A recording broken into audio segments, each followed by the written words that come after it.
Hello everyone, welcome to Ideas and Insights, a show devoted to exploring novel perspectives on contemporary issues. I am Badrinath Rao, your host. In this episode, we shall discuss a topic we have often wondered about, the role of luck and chance in our lives. While some believe luck is paramount, others consider it inconsequential. The truth, however, lies somewhere in the middle. My guest is Professor Mark Rank, Herbert S. Hadley Professor of Social Welfare at Washington University in St. Louis. He brings a unique perspective on luck and chance as outlined in his new book, The Random Factor: How Chance and Luck Profoundly Shape Our Lives and the World Around Us, published by the University of California Press this year. Professor Rank's argument is compelling. Randomness, he maintains, exerts a profound influence in shaping our lives and the world around us. The invisible hand of luck, Professor Rank avers, determines the trajectory of our lives, affecting everything from the circumstances of our birth, the relationships we get into, the careers we pursue, and the measure of success we achieve in our endeavors. While Professor Rank emphasizes the centrality of randomness, he is far from being a fatalist. He asserts that an element of human agency interacts with randomness. We may not be able to control chance, but we can exert agency in how we might respond to it. Moreover, acknowledging the significant role of chance equips us to navigate its uncertainties. We gain a more nuanced understanding of the world and our lives when we recognize luck. Engaging with randomness fosters humility, empathy, perseverance, and hope. Importantly, it underscores the urgent need for designing policies that enable individuals to thrive in the midst of uncertainty. He joins me now to delve deeper into these fascinating ideas. Welcome to Ideas and Insights, Professor Rank. Thank you for joining us today. Oh, it's great to be with you. Thanks a lot. In the interest of total transparency, let me begin by pointing out that I came upon your book by sheer chance. I was looking for something else, and I saw the title of your book. I was intrigued, and I ordered a copy, started reading. Your book is unputdownable. Thank you for writing a wonderful book. Let's now get into the main themes of your book. You talk about the role of randomness in our lives and in this world. Why should we pay attention to what you call the random factor, and what are we going to get by a heightened attention to luck and chance in our lives? Well, first of all, I think the reason we should pay attention to the random factor is because it affects so many things, both in our life and in the world around us. So in the book, I talk about some of those things. If we look at the way history has unfolded or the way the natural world operates, the factor of chance and randomness are really important in terms of affecting different things in terms of those aspects of our life. If we look at our personal lives, then we also see that randomness and chance and luck are really, really important. And we'll talk about some of those, I'm sure, in the next few minutes. But the other question that you ask is a really interesting one, and I think a really important one, and that is, what can we learn from this? What lessons can we take from this? And those are some of the things that I talk about at the end of the book. And I think there's some really valuable policy lessons, and there's some very valuable personal lessons as well. And I'm sure we'll get to some of those. Indeed, we will. In the first and second parts of the book, you offer a detailed account of how luck and chance affect virtually all areas of our lives. And let's take them one by one. The first thing that you point out is that luck and chance are very central to what you call the arc of history, and you provide three examples. The rise of Adolf Hitler, you also talk about the Cuban Missile Crisis, and then you talk about the Equal Rights Amendment of 1972, which did not become law. Tell us how luck and chance played a crucial role in these incidences. Yeah, so there's actually thousands of examples where history has been shaped and bent by chance events. So I pulled out in the book, as you note, three really striking examples. The first is the rise of Adolf Hitler. Hitler, as a youth, his ambition was to become an artist. And he applied to art school, got past the first round in Austria, and didn't get past the final round. And really, one of the factors there was the random factor. We know that art is very subjective. And had this been on a different day or a couple of different members of that committee, Hitler may very well have become an artist instead of becoming the dictator that he was. And that was really, there was a lot of luck and chance involved there. I give a second example with Hitler of how he almost, in 1939, almost was killed by a bomb, but for a difference of about 10 or 11 minutes. If his speech had gone on just a bit longer, and it was scheduled to go on a bit longer, he would have been killed. And on his train ride back to Nuremberg, or back to Berlin, he was told at Nuremberg about this bomb exploding. And what he said, Badre, was, "A man has to be lucky." Well, he was very lucky, and we were very unlucky as a result of that. The second example is a really powerful one in the Cuban Missile Crisis, and I'll just make it short. In 1962, the Cuban Missile Crisis in October was taking place. And what happened was Russia was sending missiles, nuclear-tipped missiles to Cuba to be assembled there. The U.S. found out about this with a U-2 spy plane. And President Kennedy at the time decided to place a blockade around Cuba in terms of not allowing ships to come in. Well, what happened was there were 4 Russian submarines. Each one, unbeknownst to the United States, was armed with a nuclear-tipped torpedo. And one of those submarines approached the blockade. They were being harassed on the surface by the U.S. fleet, trying to get it to surface. Finally, it had to surface to recharge the sub's battery. And the captain of the submarine was on the conning tower, and he felt that they were under attack because they were surrounded by ships, shots were being fired across the bow, planes were flying overhead, and he gave the command, dive the submarine and let's get the nuclear-tipped torpedo ready for firing. Now, what happened in that moment was there were 2 other people on the conning tower ladder, and one, a Russian sailor, got his foot stuck on that ladder. And in that split second, the second in command realized that the submarine was not under attack, and he said, "Stop the order, they're signaling." Now, if that sailor had not gotten his foot stuck on that ladder at that moment, we would have probably had a nuclear catastrophe because that Russian submarine would have submerged and within 5 minutes fired its nuclear-tipped torpedo. And can you imagine? World War III was prevented by a chance event. And this former Secretary of State, Dean Acheson, said, you know, the only reason we didn't have World War III during the Cuban Missile Crisis was because of dumb luck. The third example is the one about Phyllis Schlafly, and that's a really interesting one. And I'll keep it short because we have other things to talk about. But basically, she was the person who really prevented the ERA, the Equal Rights Amendment, from becoming the 26th Amendment in the United States. And I interviewed her here in St. Louis. And the only reason she got involved in that fight was because she got a random telephone call out of the blue asking her to give a lecture out in Connecticut at a library. She wasn't interested in the topic, but the person said, "Oh, I think you might find this interesting."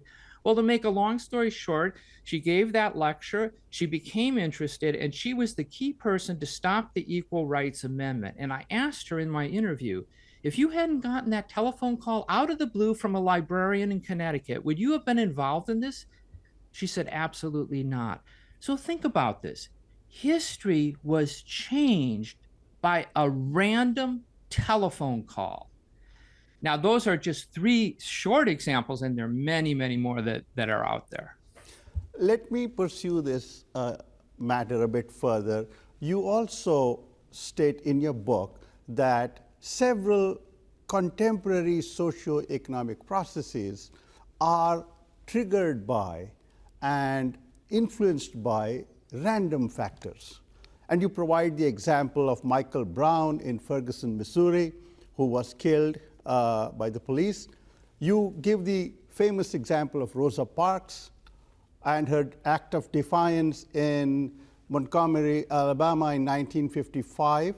Yes. And you mention Mohammed Bouazizi's self-immolation in Tunisia, which triggered the Arab Spring. Now, some might have a question about this, and they might say that what you call a random factor actually is preceded by a whole series of antecedent developments, and hence these movements that emerge are, after all, not all that random. What do you have to say to that? And here's what I would say. What those events represented was a spark that triggered the movement. And so absolutely, the conditions that led to that happening had been occurring over years and decades. But it took some spark to trigger the movement. And that's what happened in the case of Rosa Parks. That's what happened in the case of Michael Brown. And so one of the things I talk about, Badre, in the book is that life is not all just randomness and chance. And life is not just all decision-making and agency and determinants. Life is a combination of the two, and it's the interaction of randomness and chance with social forces that give life its dynamic quality. We will talk about the interaction between randomness and social forces in greater detail momentarily, but let me come to new point that you make in the book. You, of course, say that one can find randomness in the natural world. You argue that our very existence on this earth is a matter of chance. You discuss serendipity in scientific discoveries as well. And then you move on to the role of luck and chance in our lives. You say how getting into Harvard is a matter of luck, given their minuscule rate of acceptance. I think 3.4% of people who apply get accepted. About 57,000 apply and 1,900 and odd get accepted, and you say that's a matter of chance. Professor Rank, there's one thing that stood out for me in your book, and let me quote what you say. You point out, quote, "Ability does not guarantee achievement, nor is achievement proportional to ability," unquote.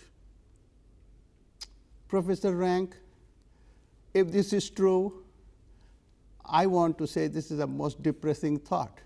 What do you have to say to that? So here's what I would say. Let's take the example that you just gave of getting into Harvard. In order to get into Harvard, there are certain necessary conditions that you do need. You need to have the grades. You need to score well on tests. You need to have good letters of recommendation. I've been on boards of admission, so I know about this. So those are all things that you have to have. But those are necessary but not sufficient conditions for getting in. Because, as you said, Harvard gets 57,000 applicants and 2,000 slots. Now, sure, maybe 20% of those applicants don't have the credentials to get in, but 80% do. And so how do we determine who gets in and who doesn't get in? There's a tremendous amount of chance and luck involved. I'll give you another example of how talent and skills are a necessary but not a sufficient condition. In the world of entertainment that I talk about, actors and musicians, if you talk to actors and musicians, what they often, who really make it big, what they often will tell you is, I got a lucky break early in my career. And in an earlier life, I was a musician, and I did get to know many, many talented musicians who never made it. And one of the reasons was they never got that lucky break. So here again, we have the situation of the interaction of chance and luck with things like skills and talent and so on. And it's that interaction, again, that gives life its dynamic quality. All right, you have made a compelling argument in your book about how chance and luck suffuse all areas of our lives and how they affect everyone in this world. That point is well taken. The larger question, however, is if chance plays a significant role in our lives, what do we make of human agency? Now, you say that there is a dynamic interchange between agency and randomness. Could you tell us more about this? Yeah, and this gets to this sort of idea of when some people that you talk when you talk to about chance and luck, they'll say, "Well, I make my own luck." You often will hear that. Well, what does that mean? Here's what it means. When things happen to you in your life, things out of the blue, chance events, first of all, are you aware of them? Do you have your eyes open? And secondly, what do you do with that chance event? What do you do with that opportunity? So let's go back to the example of Phyllis Schlafly. When she was asked to give that lecture, she could have said, "No, I'm too busy. I don't think so." She decided to do the lecture, and she decided to look into this event. Well, that then led to other things. So the idea is that when chance and luck strikes, are you aware of it? And do you think about it in terms of how might I take advantage of this event? And that's where agency comes into play. It's not simply a fait accompli. Another example that I give, a personal example, is we can oftentimes when you talk to people and talk about who their significant other or their partner is, almost always people will say, "Well, it was a chance event. I was 5 minutes early or 5 minutes later, whatever it might be. I met at a party, and this kind of thing." But when they did meet that person, did they follow up? Did they engage? And that's where, again, we have this interaction between chance on one hand and agency on the other hand. And there are many, many other examples of that. But that certainly, I think, is one of the really important lessons, is that life is not simply a fait accompli with chance and randomness. Chance and randomness is important, but then what do we do with that? How do we respond to that? That's a really, I think, important lesson for folks to take away from this. All right, let's now move to the last part of your book, part 3, titled Lessons Learned. And in this part, you have 3 chapters. The first one talks about the importance of framing social policies that factor in randomness and ensure that no one suffers on account of randomness, at least to the extent to which we can mitigate the effects of randomness. Can you briefly tell us what policies you have in mind and why you think they're important? Yeah, so one of the things to learn here is, in terms of chance and luck, is that what can happen is bad luck can strike individuals, and they can strike really at any time. And so what I say is, once you accept the fact that, at some point in my life, bad luck may strike me. I may get sick. A family might split up. A pandemic might occur, and so on and so forth. At that point, you start to sit and think, maybe there should be some kind of social insurance. Maybe I should have some protection down the road.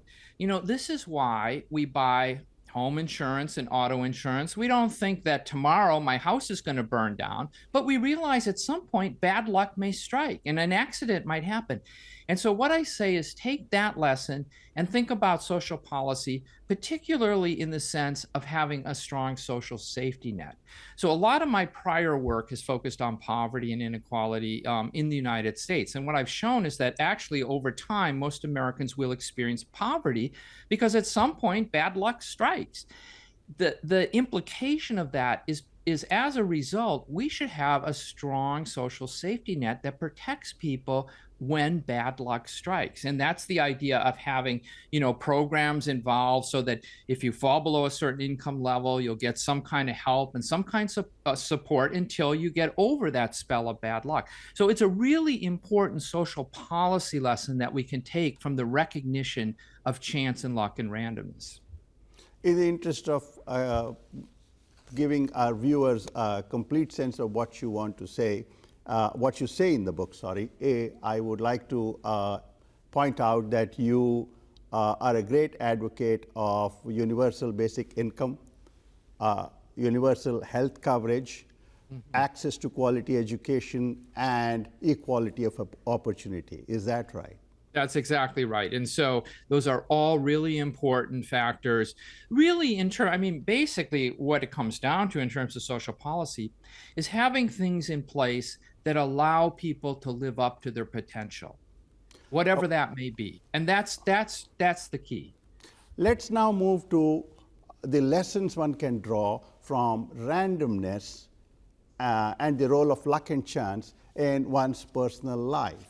You say that reflecting on randomness, recognizing the role of luck and chance, fosters humility, empathy, kindness, perseverance, and hope. Tell us more about this and give us a sense of how we can be more virtuous by recognizing luck and randomness. Well, we could spend another 2 hours talking about Indeed this, we but can. I know we only have a couple minutes. So let me just think about this. When you recognize the chance and luck involved in you even being born, the odds of that, Badre, of you being born and me being born are a zillion to one. Think of this. Your parents had to find each other. Their parents had to find each other. Their parents, you know what the odds are? And then the sperm with your name on it had to find that egg amongst millions. The result of that is, you know what? We should be really grateful that we're here in the first place, and we should make the most of our time. The lottery of birth. What an unbelievable sense of luck is involved there. So that's one thing. Another thing I talk about is the idea, as you mentioned, humility and empathy. When you realize that, well, I didn't do it all on my own. I might have gotten some lucky breaks and people helped me along the way. That instills a bit of humility in terms of my accomplishments.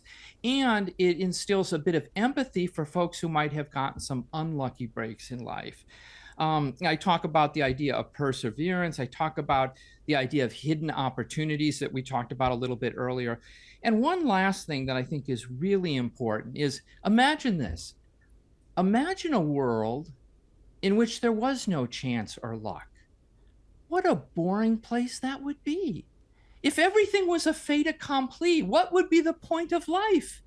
The point of life, this is what gives life its spice and its dynamic, is we don't always know what's going to happen when we wake up in the morning. We have an idea of what our routine will be, but something may happen out of the blue. And that's what gives life its dynamic quality. And so, in a sense, we should be really grateful that our world has a lot of randomness, chance, and luck to it. Professor Rank, we are almost completely out of time, but I have to ask you one last question, and you have just about 30 seconds to answer. Okay. You have forcefully advocated for greater access to quality education, and that point is very well taken. However, as you know very well, there is not much talk about randomness, the role of luck, chance, and so on in our curriculum. We do not talk about this in a big way unless one is majoring in philosophy or in some areas in social sciences. Don't you think that emphasizing the role of randomness would be an antidote to hyper-individualism and will promote social solidarity? Quickly, your thoughts in just 30 seconds. Absolutely. That is absolutely correct. I mean, we in the United States are steeped in the idea of rugged individualism. You do it on your own, this kind of idea. the idea of randomness and chance introduces, again, some humility into this equation. And I think absolutely that would be such a great idea to put into the curriculum. And let's hope that my book maybe makes it into some of those curriculums around the country. So absolutely.